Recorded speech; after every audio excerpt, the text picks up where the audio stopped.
Richard, welcome to Apex App Creator Spotlight. Can you tell me a little about yourself, what you do, and your background? First of all, thank you, Karina, for having me. My name is Richard Langford. I'm the CEO of Innovative Systems Incorporated. We're a software development firm. We came into existence 2013, the 6th of September. I've always been a technology-oriented person, and I was fortunate to work with two large entities in Guyana that uses Oracle, Guyana Sugar Corporation and Guyana Revenue Authority, which is similar to Customs and Border and IRS in the US. So both of those entities used Oracle extensively. And as such, I was exposed to it because I was a DBA and a programmer, analyst programmer at both institutions, different positions, different positions.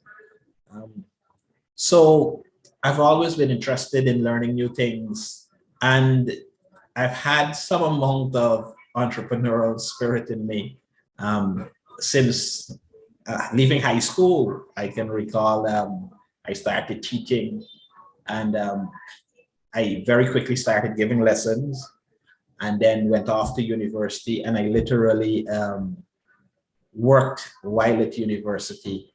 So I always had the ability to earn and wanting to do new things. So when I started working, I realized that there was an opportunity in the market for HR payroll solutions.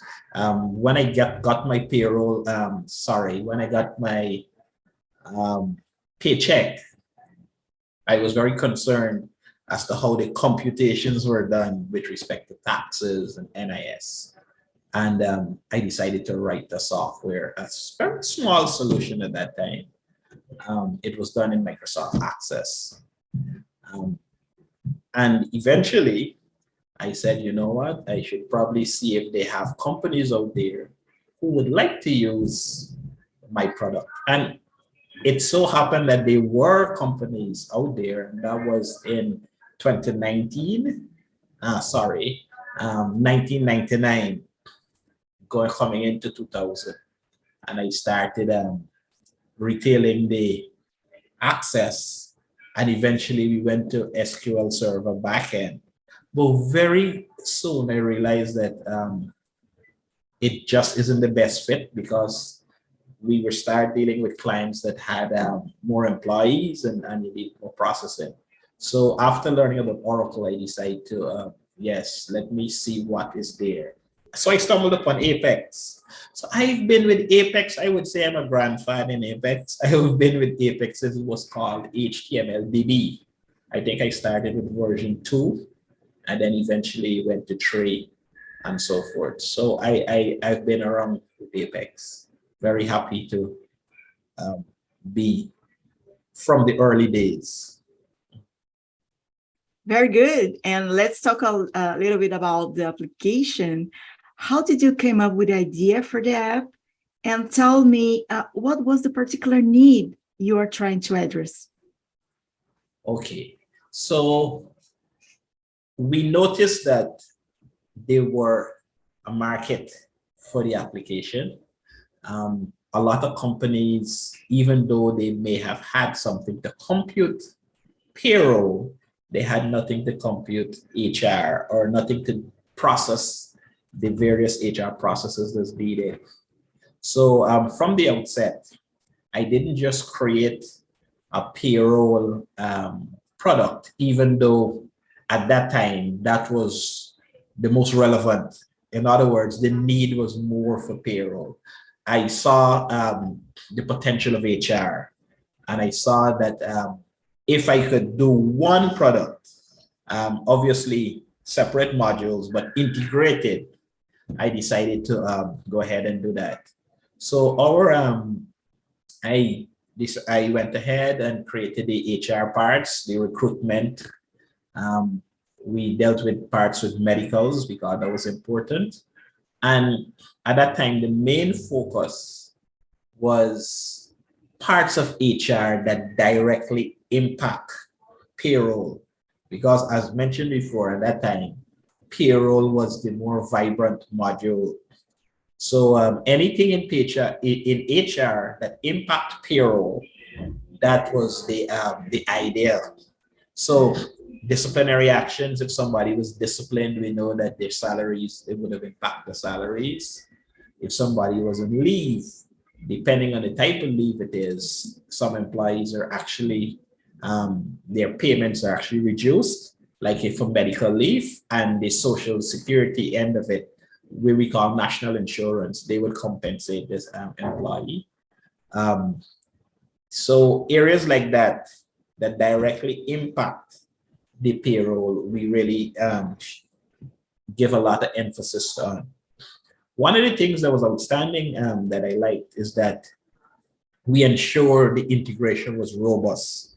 So for instance, employee cannot be paid or an employee cannot be hired unless it passes through the HR process. And that solved a lot of problems. Because as we go out and implement to various clients, what we found is because the issue of them not being able to process HR activities real time, what ended up happening is that the payroll departments were burdened with a lot of HR processes. So literally the HR departments would have had to enter the employees, they would have had to create allowances. If there's any disciplinary actions, they would have had to process it. If there is any leave related information, they would have to process it.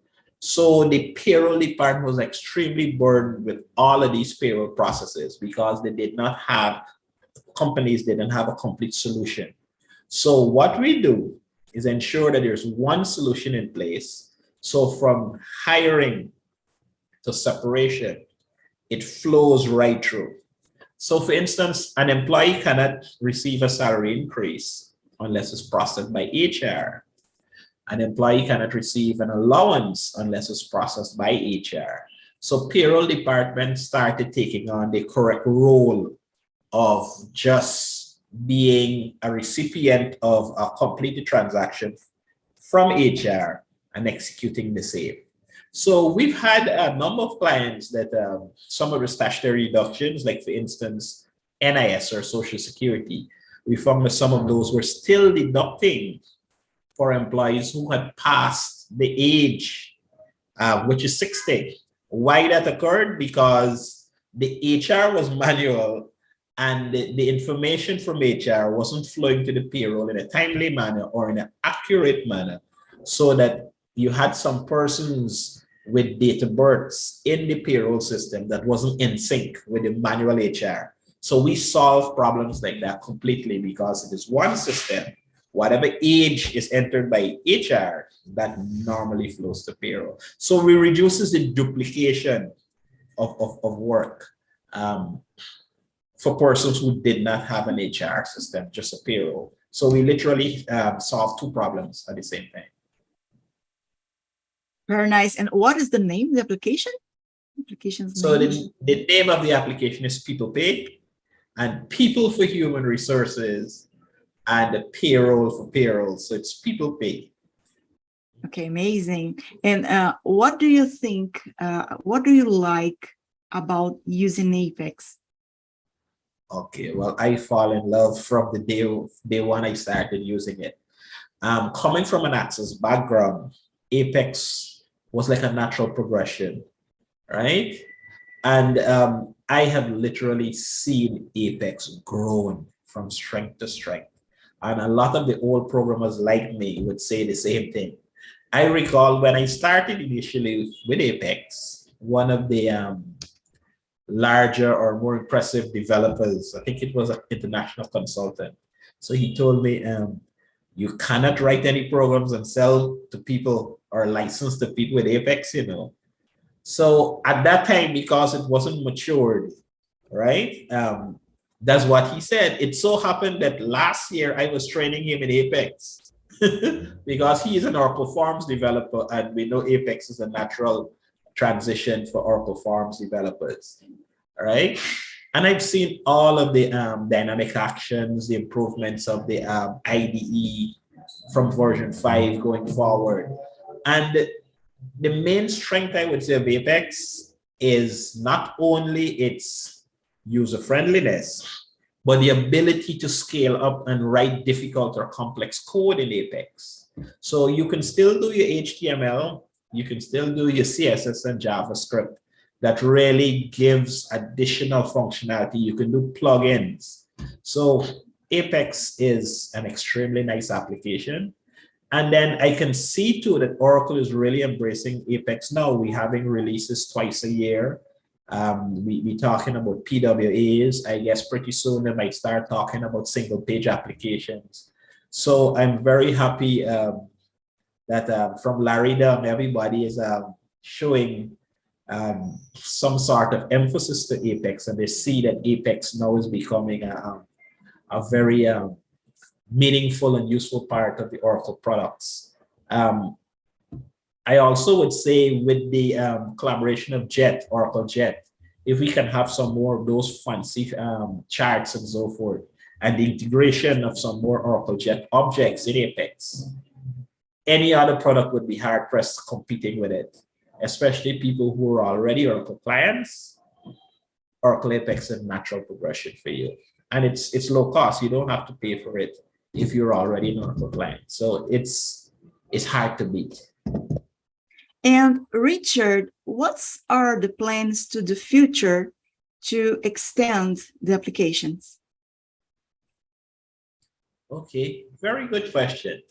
So for us to extend the application, we want to add additional features that would make it available for other countries.